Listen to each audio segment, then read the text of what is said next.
Vamos agora para o texto, Colossenses, capítulo de número 1, versículo número 13, que diz assim, nós vamos ler até o versículo 23, Lucas, do 13 ao 23, Colossenses 1, 13, amém? Vamos lá, redobra sua atenção ao texto bíblico, vamos ler. Ele nos libertou do império das trevas e nos transportou para a luz, ou para o reino do seu Filho. Eu vou repetir, perdão. Ele nos libertou do império das trevas e nos transportou para o reino do Filho do seu amor, no qual temos a redenção, a remissão dos pecados. Este é a imagem do Deus invisível, o primogênito de toda a criação, pois nele foram criadas todas as coisas nos céus e sobre a terra, as visíveis e as invisíveis, sejam tronos, sejam soberanias, quer principados, quer potestades, tudo foi criado por meio dele e para ele. Ele é antes de todas as coisas, nele tudo subsiste, ele é a cabeça do corpo da igreja. Ele é o princípio, o primogênito entre os mortos, para que em todas as coisas terá primazia, porque aprove a Deus que nele residisse toda a plenitude, e que, havendo feito a paz pelo sangue da sua cruz, por meio dele, reconciliasse consigo mesmo todas as coisas, quer sobre a terra, quer nos céus. Versículo de número 21. E a vós outros também, que outrora éreis estranhos e inimigos no entendimento. Olha que interessante esse texto, vou ler de novo, versículo 21. E a vós outros que outrora eram estranhos e inimigos no entendimento, pelas vossas obras malignas, agora, porém, vos reconciliou no corpo da sua carne, mediante a sua morte, para apresentar-vos perante ele santos, inculpáveis e irrepreensíveis. Aí no final Paulo faz uma exortação: se é que permaneceis na fé, alicerçados e firmes, não vos deixando afastar da esperança do evangelho, que ouviste e que foi pregado a toda criatura nos céus, e do qual eu, Paulo, me tornei ministro. Amém? Eu vou orar mais uma vez com você. Pai, obrigado por esta palavra, obrigado, Deus, pela escritura sagrada do Senhor, obrigado por ter inspirado, Deus, as escrituras e esses homens para que pudéssemos ter a revelação do Senhor para as nossas vidas. Senhor, tira-nos do entendimento errado, tira-nos, Senhor, da ignorância que a cegueira espiritual nos causa, Pai, para que possamos contemplar a verdadeira e única mensagem, e a verdadeira e única verdade, que é Cristo, que é o Evangelho, que é a boa notícia do reino de Deus. Pai, Espírito Santo, no nome de Jesus eu peço, fala com teu povo, no nome de Jesus, amém. Amém? Vamos lá, queridos. O tema de hoje é o Evangelho de Jesus, e ao meditar nessa palavra, que bom te ver aqui, Mateus, seja bem-vindo, bom te ver. Nós estávamos hoje, eu estava lá em casa hoje, meditando na palavra do Senhor, e eu confesso para os irmãos que quando eu vou iniciar uma palavra, a primeira coisa que eu penso é o que isso causou e tem causado na minha vida pessoal como crente, e o que isso pode causar no coração dos irmãos. Ao meditar nessa palavra, o Espírito Santo me conduziu a compartilhar essa palavra exatamente devido a algumas questões, e eu vou compartilhar a partir do momento que eu vou introduzir com os irmãos. Vamos lá. Por que eu coloquei o Evangelho de Jesus, o tema? Porque eu não sei se você sabe, mas naquela época, 2000 anos atrás, o apóstolo Paulo já combatia um falso evangelho. Ele, em um momento das suas cartas aos Coríntios, ele vai dizer: se alguém, até mesmo um anjo, olha só que incrível, Paulo diz: se uma outra pessoa, e até mesmo um anjo enviado, vier e vos pregar um outro evangelho que não seja aquele que eu vos preguei, que ele seja anátema, ou seja, que ele seja maldito, amaldiçoado. Por quê? Porque Deus ele não diverge com aquilo que ele disse. Deus Deus não é bipolar. Deus ele não tem várias formas de fazer e cumprir com a salvação no coração do homem. Eu vou repetir, Deus não tem vários modos. A gente vê por aí, por exemplo, uma mentira que já era difundida na era da igreja primitiva, que era que Deus, isso era dentro de um ambiente gnóstico, que era um gnosticismo entrando dentro de algumas igrejas, que era a ideia de que Deus se revelava através de várias religiões, através de várias crenças, através de várias filosofias. E eu já quero abrir um parêntese, e não me entenda mal, tire do teu coração qualquer preconceito. A minha fala nessa introdução não é dizer que a igreja batista, a igreja evangélica, a igreja cristã é a única religião verdadeira. Não estou dizendo isso. Eu quero dizer para os irmãos que a única forma como Deus se revela, e a única forma como Deus fala, e a única forma como Deus salva é através de Jesus Cristo, o Galileu, o Nazareno, o filho dele que nasceu de uma virgem, cresceu e morreu e ressuscitou no terceiro dia de sua morte. Logo subtende-se que a pregação de uma igreja precisa ser canalizada e centrada nas escrituras. Logo eu entendo que aquela igreja, aquela religião, sim, está alinhada com aquilo que Deus diz. Baseado nessa introdução, eu quero dizer para os irmãos que o maior perigo dos nossos dias tem sido não a perseguição física, não a perseguição religiosa, ainda que na América Latina, América do Sul, nós temos aí uma liberdade religiosa por enquanto. Se percebe que Satanás, ele mudou a estratégia dele. Satanás agora ele quer prender as pessoas na ignorância, ele quer prender as pessoas no entendimento errado. O inimigo das nossas almas, que foi expulso do céu por causa do orgulho, perdeu sua posição por querer se comparar a Deus e não entendeu a hierarquia daquilo que Deus coloca diante de toda a sua criação, se tornou obstinado e orgulhoso, e a Bíblia diz que ele é suicida desde o princípio e não se arrepende. A estratégia de Satanás sempre foi parar a igreja. E como que Satanás consegue parar uma igreja? Calando o evangelho da boca da igreja, distorcendo a verdade das escrituras, tirando o entendimento correto daquilo que Jesus ensinou e daquilo que os apóstolos deixaram. Por isso que nós não temos apóstolo mais, mas nós cremos na visão apostólica que está lá na nossa declaração doutrinária da Convenção Batista Brasileira, que é o apostolado dentro da cosmovisão da igreja, que é aquilo que nós cremos que é o que Jesus Cristo pregou e que os apóstolos também pregaram. Entendemos que o apostolado da igreja está baseado nos ensinamentos que eles corroboram, que eles confirmam acerca do que Jesus. Por isso, as escrituras, os 66 livros da Bíblia, são para nós o nosso único manual de regra de fé e prática. Entendendo isso, nós percebemos que Satanás, ele tem tentado tirar do entendimento das pessoas, tem tentado prender as pessoas a um falso evangelho. E o que mais nós temos visto são pessoas, porque assim, queridos, vamos lá, eu e você, todos nós temos um vazio, está lá em Eclesiastes, um vazio do tamanho da eternidade. Já estava escrito lá em Eclesiastes, no Antigo Testamento, dizia que existe dentro do homem um vazio do tamanho da eternidade. Logo, se entende que esse vazio nos faz correr atrás de algo que é eterno, porque o texto acabou de dizer que o vazio que está dentro de nós é do tamanho da eternidade. Logo, entende-se que se o vazio é do tamanho da eternidade, só o que é eterno pode o substituir, pode o preencher. Por esse motivo, o homem ele busca aquilo que na palavra grega se chama religare, que é a religião. O homem desde o começo está tentando se religar a Deus. Ele tem uma carência lá no fundo de se reconectar com o divino. Adão, que era aquele que conhecia Deus face a face, agora quando é expulso do Éden, os homens agora não têm mais aquele contato com Deus, e eles criam para si deuses.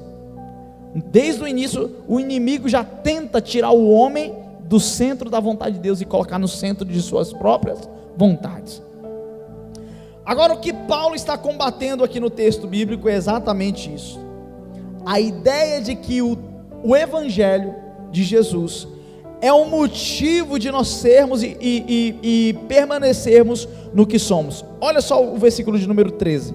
Ele nos libertou do império das trevas. Repita comigo: libertos do império das trevas. Versículo 13, a qual nos tirou da potestade. Essa palavra potestade nem sempre se refere àquela casta de demônios mais alta, tá? Porque a gente costuma dizer, sabemos que existe principados, potestades, né? Mas aqui essa potestade é uma palavra grega chamada exousia. E-X-O-U-S-I-A, na pronúncia português, exousia. Exousia significa poder. A palavra poder é domínio. Ele está dizendo o seguinte: Ele libertou vocês. Quem que libertou? Repita comigo: Jesus. Repita mais forte: Jesus. Paulo está dizendo para a igreja de Colossos, dizendo assim, Jesus libertou vocês do poder, do domínio das trevas. Essa palavra trevas não é ligado diretamente à pessoa do diabo. Ele está falando, essa palavra trevas é óktos. A palavra óktos significa ignorância no grego. Ele está dizendo assim, lá no grego, quando ele foi escrever, ele escreveu assim, Jesus libertou vocês do domínio que a ignorância fazia vocês ficar. Jesus tirou vocês a cegueira que fazia vocês não enxergar a verdade do Evangelho. É isso que ele está dizendo. Ele está dizendo o seguinte: Jesus, através da mensagem que eu preguei para vocês, tirou a venda que tapava os seus olhos, e agora vocês são livres pelo sangue do Cordeiro. Vocês agora não são mais ignorantes, e muito menos escravos desta ignorância. Vocês agora são livres pelo entendimento que o Evangelho trouxe a vocês. Nós acabamos de cantar, eu sou livre, não é verdade? Nada além do sangue, nada além do sangue de Jesus. Ele libertou. Coloca na versão NVI para nós, acho que vai ficar melhor. Pois ele vos resgatou do domínio das trevas e vos transportou para o reino do seu Filho amado. Isso aqui é instantâneo. Um crente salvo que foi alcançado pelo Evangelho, ele é tirado deste ambiente de ignorância. Lembra antes de você conhecer Jesus? Lembra quando você não conhecia ainda o Evangelho? Lembra como nós vivíamos? Nós vivíamos como se nada nessa vida tivesse problema, como se o que vale mesmo, como disse uma pessoa esses dias para mim.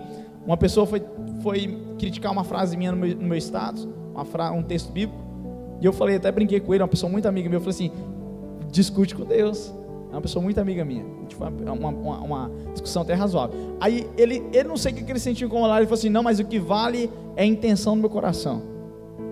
Aí eu falei assim: lindo, assina embaixo, Satanás, porque essa é a frase típica dele. Ele quer que você e eu pense que o que vale é o nosso coração. Ele quer que o que eu e você pense é que nós somos bons. Você já viu gente dizendo assim, rapaz, mas fulano de tal é tão bom, fulano de tal é tão gente boa. Poxa, essa pessoa, alguém já ouviu aquele ditado dizendo assim, essa pessoa vai direto para o céu, essa pessoa tem passagem direta? Alguém já ouviu esse ditado? Essa daí é outra estratégia do inimigo em tirar a verdade das Escrituras, que diz lá em Romanos 3 que todos os homens são pecadores e estão separados da glória de Deus. Entende-se em Romanos que todo homem precisa e carece da graça e da glória de Deus. Aí eu te pergunto, você prefere ficar com aquilo que conforta o teu coração, ou com a verdade daquilo que foi escrito pelas Escrituras Sagradas? Jesus disse que o homem necessita de salvação. Como alguém precisa de salvação se ele é bom? Como alguém precisa de perdão se ele tem características boas? Eu vou te explicar por quê. É porque Deus, como justo e reto juiz, Ele precisa colocar em xeque todas as nossas ações, não tendo em falta nenhuma delas. Ou seja, a sua bondade que você fez ontem não vai cobrir a sua maldade que você fez hoje. Logo, entendemos que todos nós fomos condenados, fomos sentenciados por causa dos nossos pecados. Quer ver um negócio? Antes que você que tem uma visão meritocrática, porque a visão meritocrática ela é totalmente antibíblica. É como se vou te explicar como que é a visão meritocrática. É alguém que chega diante de Deus, eu consigo, eu sou bom, e eu sei que o Senhor vai me aceitar porque eu fiz isso, eu dou esmola, eu faço coisas boas, eu sou uma pessoa ética, eu não traio minha esposa. Aí a pessoa, ela se acha no direito de chegar a Deus e achar que ela tem direito à salvação por causa das suas obras. Quer ver uma coisa? Eu não vou conseguir levantar minha mão, talvez alguém aqui consiga, mas alguém que deixou ou nunca cometeu nenhum pecado, por favor, levante a mão. Eu acho que todos nós, então o texto bíblico está certo. Ele diz que todos pecaram. Logo, entende-se que todos nós temos uma culpa. Logo, entende-se que Deus precisaria nos receber limpos 100%. Pastor, então lascou, porque ninguém que está limpo 100%. O que nós estamos fazendo aqui então? Como que Deus vai me receber? É por isso que Jesus veio, porque o sangue dele te limpa e te purifica de todo pecado. É Ele que é o justo e santo, Ele não cometeu nenhum pecado. E quando você aceita Ele como seu Salvador, quando você se entrega a Jesus, você entende que o perdão dele, a justiça, porque Ele tem obra completa, eu e você não temos, Ele tem. Ele pode bater no peito e dizer, eu sou justo e eu tenho obra completa e perfeita, nunca cometeu um pecado, a Bíblia diz. Logo, Ele nos dá essa justiça. Então a gente começa a perceber que estas cosmovisões que se dizem ser o Evangelho, colocando o homem no centro e não Jesus, tem prendido muita gente lá fora, tem prendido a atenção de muitas pessoas. Eu estava conversando com um pastor aqui da nossa cidade, tenho conversado com alguns pastores, semana que vem a gente vai ter uma reunião dos pastores aqui, e a gente conversando na live, e ele falando um negócio para mim assim, pastor, eu compartilhando com ele e nós concordamos nisso. Ele falou assim, eu não me impressiono com multidão, eu não me impressiono com a minha igreja estar lotada. Eu falei, eu também já passei dessa época, porque a Bíblia diz que o mundo odeia Jesus, odeia a verdade do Evangelho e não os odeia. Lembra de 1 João? Carta de João diz assim, se vocês fossem do mundo, o mundo vos amaria. O que ele quer dizer com isso? É que no mundo, ouvir que nós somos pecadores, que precisamos nos arrepender dos nossos pecados e aceitar o único e verdadeiro Salvador, parece uma coisa distópica, parece uma coisa que mexe muito com o nosso orgulho, nosso ego. Mas quando você volta para as Escrituras, você começa a entender que essa é a única saída. Se Jesus de fato é verdade, e Ele disse que é, Ele falou, eu sou o único caminho, a verdade e a... Alguém falou aí, vamos lá, vou repetir. Jesus disse que Ele é o único caminho, a verdade e a vida.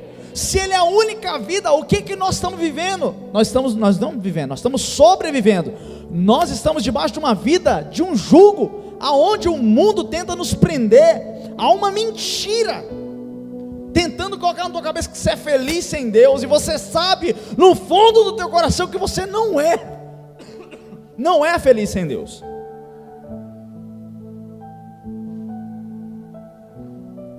Nós somos carentes de uma presença. Por que o homem se prostitui? Por que o homem está na pornografia? Por que o homem está na droga? Por que o homem está na bebida? Por que o homem está tentando ser aceito pela sociedade? Por que ele está adquirindo bens e ele vai lá para aquela pessoa que um dia o maltratou? Fica à vontade, filho. Obrigado. Por que as pessoas estão tentando ser aceitas por algo que ela pode fazer ou pelo que elas têm?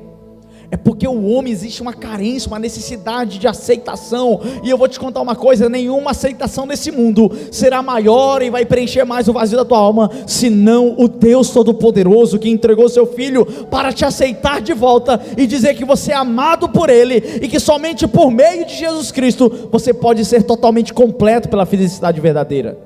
É só por meio dEle.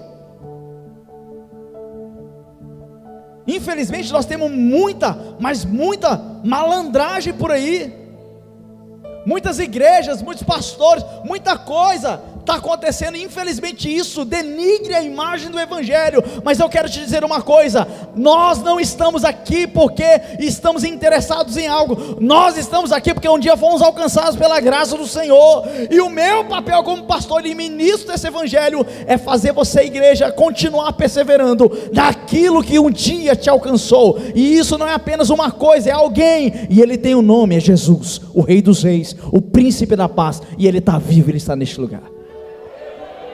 A palavra do Senhor, o Evangelho, ele nos traz e nos remete a algumas características, e nós acabamos de falar que o poder do Evangelho nos tira da ignorância. É por isso que nós estamos aqui. Um dia nós éramos ignorantes, eu era um ignorante, nós estávamos presos no entendimento de ignorância. A gente pensa que ignorância é arrogância, não é, ignorância é falta de entendimento. Ignorância, a gente aprende com a cultura, né, nossa, que a gente chama, ô menino ignorante, né, e a gente pensa chamando, porque o menino está teimando, pare de ser ignorante. Lá no meu Nordeste é assim, lá nós veio, eu cresci pensando que ignorância era teimosia, e não é.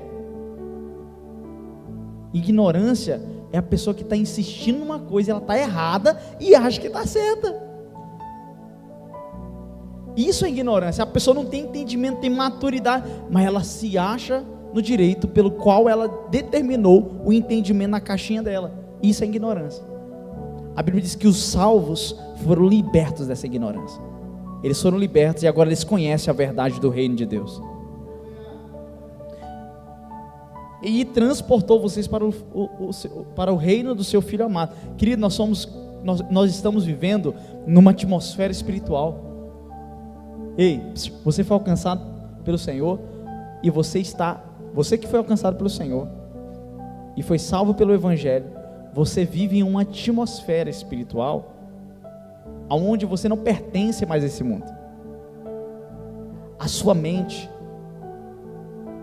o seu coração, ninguém aqui é perfeito, todos nós ainda habitamos no corpo da carne, é por isso que eu vou chegar no final da glorificação, mas nós vamos pegar no primeiro estágio. Nós fomos alcançados por quê, queridos? Porque nós somos pecadores. Eu sempre brinquei, eu falo isso desde a época que eu me converti, quando eu pregava, eu dizia, em vez de colocar Igreja Batista na frente, tinha que colocar hospital embaixo, o subtítulo, proibido a entrada de pessoas perfeitas. Porque quem está aqui é porque necessita de salvação, necessita de amor, necessita de perdão. E eu tenho um lugar, eu tenho uma notícia para te dar. Você está no lugar certo, a pessoa certa está aqui, Jesus. Ele é o único que pode te dar perdão completo e amor verdadeiro. Não fique postando nas redes sociais o que está acontecendo, porque me abandonaram, não, querido, para de mendigar algo que não é tão pequeno. Você já é amado por um Deus criador dos céus e da terra. Tem gente mendigando a atenção de pessoas que é comedor de arroz e feijão igual eu e você, expondo as coisas, a vida pessoal. Não exponha não, querido. Você é amado, você é querido, você é amado, você é querida. A Bíblia diz em João 3,16 que Deus te amou tanto que entregou seu único filho. Deus decidiu te amar. Ele não sentiu amor por você, Ele decidiu te amar, porque amor não é um sentimento, é uma decisão.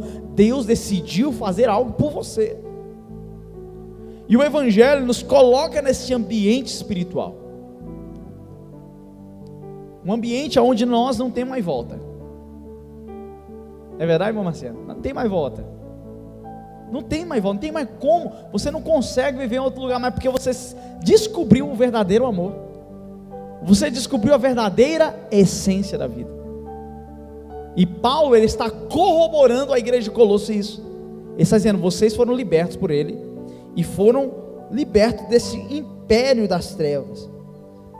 Aí no versículo 14 ele vai, no qual temos a redenção e a remissão dos pecados. Redenção e remissão. Redimir e remir são duas características principais que o sangue e o sacrifício de Cristo faz conosco. Mas vamos lá, existem algumas características e eu quero mostrar para você o que o Evangelho de Jesus Cristo provoca nas nossas vidas. Primeiro, os pontos vistos no Evangelho, pregados nas Escrituras, começa tudo com a ira de Deus. Coloca lá em Jeremias 25, versículo 15. A ira de Deus. Jeremias 25, 15 diz assim, Assim me disse o Senhor, o Deus de Israel: pegue da minha mão este cálice com o vinho da minha ira. Observa que todas as vezes que a Bíblia vai falar sobre cálice e vinho, refere-se à ira de Deus no Antigo Testamento. Agora coloca para nós, não precisa colocar, mas eu já vou adiantar. Lembra quando Jesus está no Getsemane? Todos lembram? Que Jesus vai ser traído? O que Jesus fala em oração? Afasta de mim o teu cálice. Afasta de mim este cálice. Ou seja, Deus tinha uma bebida a ser derramada sobre a humanidade, o cálice de sua ira. Nós merecíamos a condenação da ira de Deus, porque Deus, quando você vai criar algo, quando alguém, um oleiro cria um vaso, e aquele vaso, ele, por algum motivo, ele danifica, ele não tem como remendar, ele tem que quebrar e fazer de novo. Logo, ele tem total liberdade, domínio e propriedade para fazer isso com aquilo que ele criou. Deus poderia ter feito isso conosco, porque estávamos defeituosos, mas Deus nos amou tanto, que Jesus, que é a imagem do Deus, ou seja, o Deus encarnado, veio, e em vez de nós bebermos esse cálice da ira e ser condenados eternamente, Jesus diz: Senhor, Pai, se for possível, afasta de mim esse cálice. Ou seja, o peso desta ira é tão profundo que me treme, que me dói a alma, porque ali ao lado da humanidade Jesus era 100% homem e 100% Deus. Jesus, ele fala para o Pai: se for possível, mas que não seja feita a minha vontade, mas seja feita a tua. E qual que era a vontade do Pai? Punir o seu filho para poupar você. Esse é o Evangelho. Ele começa com a ira de Deus, e essa ira precisaria ser satisfeita. A justiça que Deus exigia do homem precisaria ser satisfeita, de uma forma. E Deus, ele mesmo planeja algo para sabotar ele mesmo. Me permita usar essa linguagem. Deus não consegue se sabotar, mas é só um tipo de linguagem que eu estou usando. Deus, ele planeja a sabotar a si mesmo. Ele tem que matar a humanidade, ele tem que destruir porque está defeituosa, mas ele mesmo habita entre nós, e por ser perfeito, ele consegue tomar o cálice da ira de Deus. Ele morre na cruz, é sentenciado, leva sobre si as nossas culpas e ressuscita no terceiro dia. Primeira característica do Evangelho é a ira de Deus, que foi satisfeita em Jesus. Segundo, justiça. Deus exigia justiça e ele nos justifica através de Jesus. Terceiro, arrependimento. A palavra arrependimento na Bíblia, coloca Mateus capítulo número 3, versículo 8. Se você ouvir um evangelho por aí falando de evangelho, de Bíblia, algum pregador aí não fala de arrependimento, não fala de mudança de mente, não fala de carregar a cruz, negar a si mesmo, esse não é o evangelho das Escrituras, esse não é o evangelho de Jesus. Se você ouvir alguém na internet chamando você de lindo, linda, e acabar até no final de sua pregação, e em nenhum momento ele falar que você precisa arrepender dos seus pecados e mudar e viver para Jesus, ele não está pregando o Evangelho. O Evangelho exige mudança. Olha a pregação de Jesus: deem frutos que mostrem arrependimento. Jesus olha para aquela multidão ouvindo ele pregar, João Batista, na verdade, Jesus também exige isso em outro momento, e ele vai dizer: produzem, demonstrem que vocês de fato reconhecem que são pecadores e que desejam viver um novo estilo de vida. Produz esses frutos de arrependimento. Isso não vai inibir você, não vai deixar você sem pecar em algum momento. Você vai chegar a algum momento talvez que você vai cair. O objetivo de alguém que de fato que foi salvo, ele deseja não pecar porque ele quer estar com Cristo, ele quer permanecer. Mas eu quero te contar uma coisa: se você em algum momento pecou, fique tranquilo. 1 João capítulo de número 1, versículo de número 9, diz que ele é fiel e justo para nos perdoar e nos purificar de toda a nossa iniquidade. Então, erga a cabeça, se ajoelhe diante do Senhor, olhe para Ele e diga: Senhor, eu sei que eu não mereço e nunca mereci, mas uma coisa é certa, a Tua palavra diz que o Senhor é justo, o Senhor é meu advogado, o Senhor é longânimo e o Senhor me perdoa. Pai, me perdoe, eu pequei. Querido, você pode ficar tranquilo que Ele vai te perdoar. Se o seu coração for sincero, Ele te perdoa. Então, a quarta característica é exatamente essa: graça e perdão. João 3,16 e 1 João 1,9 vai dizer exatamente. João 3,16 diz que Deus amou o mundo, que deu o seu único filho. E 1 João 1,9 diz que Deus, Ele é fiel e justo. Interessante que no versículo anterior ele vai falar assim, ó, no versículo 8, de 1 João capítulo 1, ele vai dizer assim, ó, se alguém diz que não tem pecado, olha só, quando você vê alguém te acusando, a acusação é diferente de pregar o evangelho, tá? Mas se alguém falar, diz que lê a Bíblia, mas tal dia pecou, essa pessoa, ela possivelmente não entendeu o que é o evangelho, porque a Bíblia diz o seguinte, ó, se afirmarmos que não temos pecado, é o quê? É porque alguém compara o pecado, talvez lá do cara que, sei lá, vamos pegar aqui aquele caso do Jeff Dahmer. Alguém lembra do caso do Jeff Dahmer? O maior psicopata que teve aí na história, um canibal nos Estados Unidos. Tem a série dele no Netflix, não aconselho você assistir, você que não tem estômago e que é de menor, mas estude a história dele. Eu tive curiosidade de estudar o processo. No final ele se batizou na cadeia, foi morto, e enquanto o cara foi matar ele com bastão de ferro, ele falou, eu estou pronto para aquilo que eu mereço. Ou seja, ele em algum momento, eu não sei, mas se de fato ele se arrependeu, quem sou eu para dizer que ele não foi salvo? Comeu carne de gente, estuprou rapazes, fez rituais diabólicos dentro do seu próprio apartamento, para satisfazer uma demência mental, sei lá o que ele tinha, acho que era uma mistura de demência com demônio, mas enfim, eu estou usando um extremo do extremo. Você sabia que para Deus, esse cara, para a sua mentira, o seu egoísmo, a sua ira, a sua falta de perdão, para Deus não é diferente do seu pecado para o dele? Você sabia disso? Para Deus, para sentenciar é a mesma coisa, e para perdoar tem o mesmo peso. Como dizia Paul Washer, não existe pecado tão grande que não possa ser corrigido por um amor e um sangue que é tão poderoso e precioso. Logo entendo que o arrependimento nos faz sim viver uma vida santa e devotada ao Senhor. Nos esforçamos em viver uma vida de santidade, mas sabemos também que em algum momento nós podemos cair, por alguma fraqueza, por algum momento de instabilidade espiritual.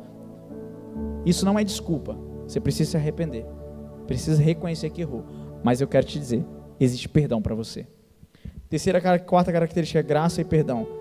Quinta característica do Evangelho, justificação. Romanos capítulo 3, versículo 24, Paulo escreve à igreja de Roma dizendo, que vantagem há sendo justificados gratuitamente? Sendo justificados gratuitamente, você recebeu o perdão de Deus de graça, Ele te deu sem te pedir nada em troca, a não ser o crer, a não ser o sim eu aceito, a não ser sim eu serei batizado. A graça de Deus te justificou, por sua graça, por meio da redenção que há em Cristo Jesus. Você é considerado justo por Deus, por causa do sangue precioso de Jesus. Sexta característica, quinta característica, santificação. Nós vamos ser santificados pelo Senhor. É inevitável alguém que diz crer em Jesus e ter o Espírito Santo viver a mesma vida que ele vivia antes. É impossível alguém dizer que serve a Jesus e ele continua vivendo uma vida nada a ver com aquilo que as Escrituras dizem. É impossível alguém dizer que serve Jesus e é ignorante no entendimento, que é orgulhoso, que é soberbo, é obstinado, permanece nos meios, não sabe perdoar, não sabe pedir perdão. Por quê? Porque quando eu aceito Jesus, eu entendo que eu fui totalmente perdoado. Quem sou eu para me comparar acima dele? Em ser humilde, em ser manso. Pastor, quando o senhor fala, o senhor não parece ser humilde e manso. É porque você não entendeu o que significa humildade e mansidão nas Escrituras.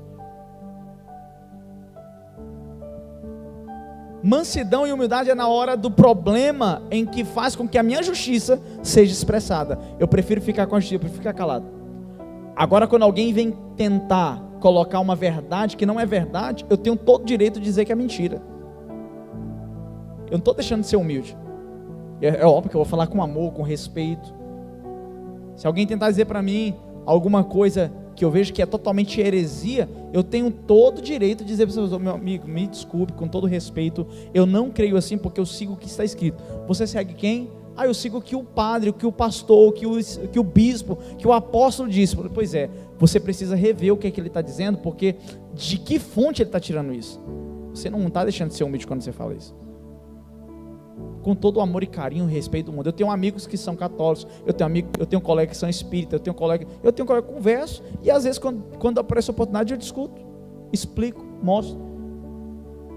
Não sou melhor do que ninguém, mas eu tenho direito. Então assim, não confunda humildade com ser bobo. Não confunda mansidão com ser abestalhado, com ser carismático. Isso aí não é ser manso. Nossa, como ele é manso. Você viu o jeito que ele fala? Ele está lascado. Imagina Jesus quando ele pega aquele chicote e ele revira aquelas bancadas no templo. Eu falei, que manso e humilde de coração. Eu achei que ele era manso e humilde de coração. É porque a gente tem que entender algumas questões. Mas a Bíblia nos chama a viver um novo estilo de vida. Isso chama equilíbrio. Você sabe a hora certa, você sabe o momento certo de falar, você sabe. Amém? E o último, Romanos 8:11, glorificação. O Evangelho nos garante que seremos glorificados no seu corpo. Sabe esse problema que você tem no coração? De emoção? Sabe essa ansiedade? Sabe muitas vezes essas coisas que você luta? Às vezes ira, você luta contra a ansiedade. Um dia tudo isso vai acabar, vai ser aniquilado, e nós seremos plenamente perfeitos em Cristo Jesus para todo sempre. Olha lá, agora se o Espírito daquele que ressuscitou Jesus Cristo entre os mortos habita em vocês, olha a Paulo está dizendo, se o Espírito Santo habita dentro de vocês, aquele que ressuscitou dentre os mortos também dará vida ao corpo mortal de vocês, por causa do Espírito que habita em vocês. Você crê nisso? Diga amém.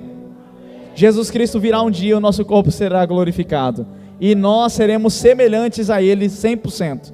Nós não teremos mais nenhum tipo de problema a qual nossa carne nos afeta. Nós seremos plenos, nós seremos satisfeitos. Eu estou sentindo uma enxaqueca danada aqui agora.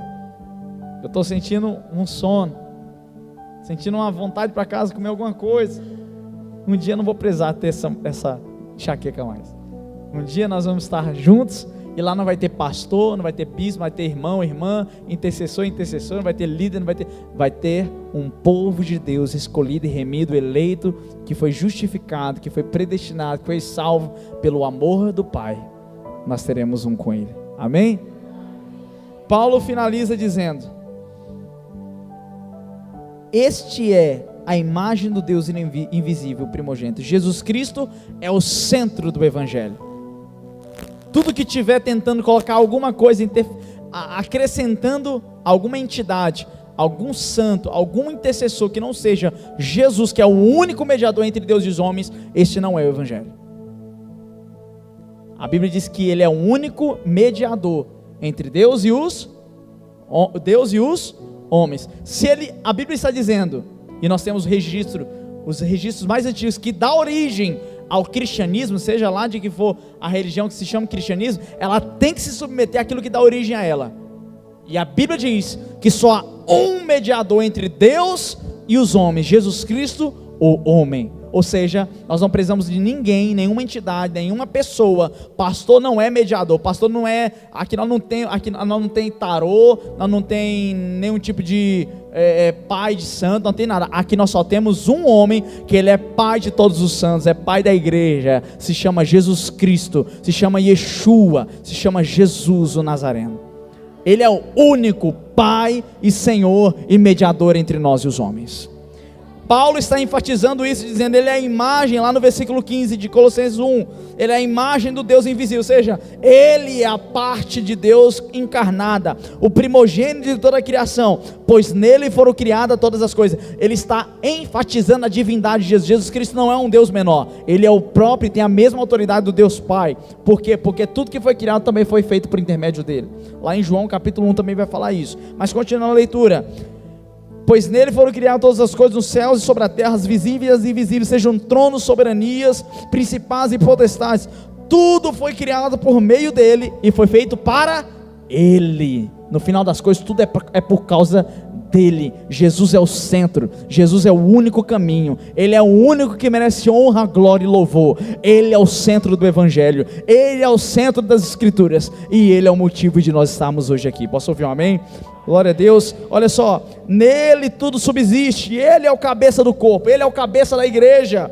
Que lindo! Ele é o princípio, ele é o primogênito de todos os mortos, para que em todas as coisas tenha a primazia, porque aprove a Deus que nele, olha só, aprove a Deus que em Jesus subsistisse todas as coisas, residisse toda a plenitude, e que, havendo feito a paz pelo sangue da sua cruz, por meio dele, reconciliasse consigo todas as coisas, quer sobre a terra, quer nos céus.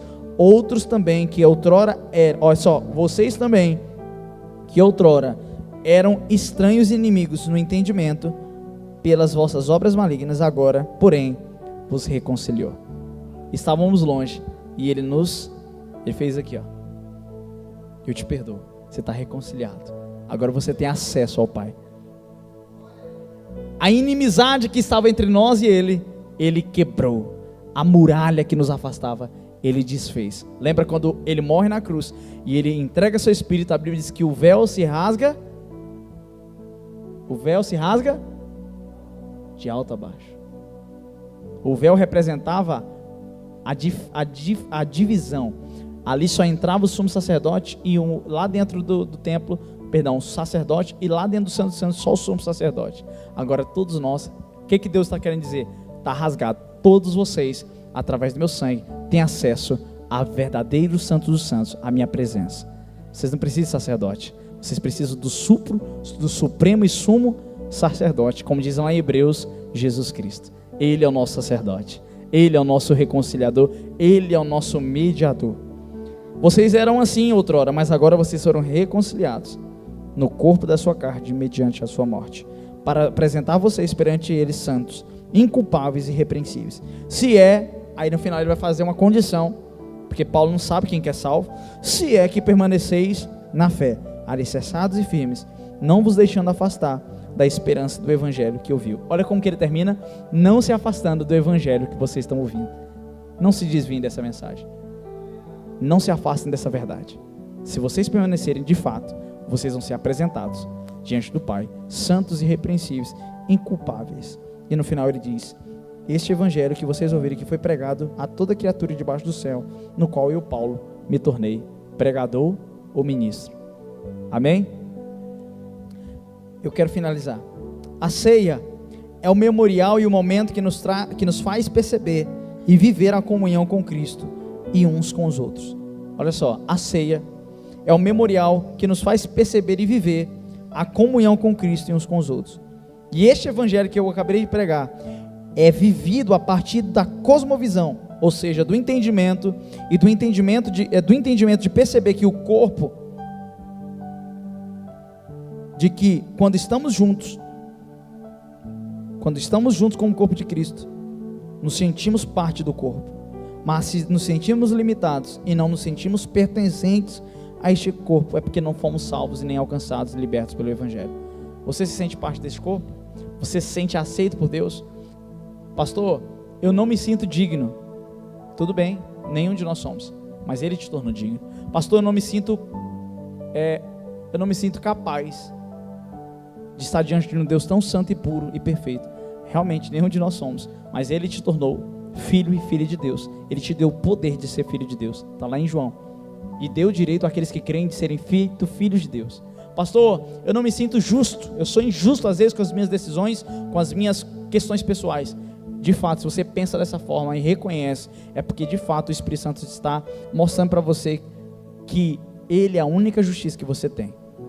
Não fique limitando e nem calculando a ceia, o estar em Cristo e estar nele baseado no que você é. Baseie-se no que Ele é e no que Ele fez. E o que Ele fez está escrito quando Ele diz: está consumado, ou seja, está feito. Eu paguei o preço por vocês. Posso ouvir um glória a Deus? Fique de pé no seu lugar. Este é o Evangelho de Jesus Cristo. E poderíamos fazer muitas outras coisas. Poderia tentar fazer alguma adivinhação aqui, profetizar, empurrar alguém para ver se alguém cai, alguém se impressionar, se gritar e começar a falar em algumas línguas que ninguém entende. Não tenho nenhum problema com isso. Eu acredito em alguns dons. Não sou sensacionista. Eu acredito na continuidade de alguns dons. Não, alguns do que eu citei aqui, nem todos. Alguns para mim é só teatro. Alguns para mim é uma tentativa de trazer as pessoas. Mas o que eu fiz para vocês eu não abro mão disso. porque um dia eu vou prestar conta do que preguei, e o que prego é nada além de Cristo, e este crucificado.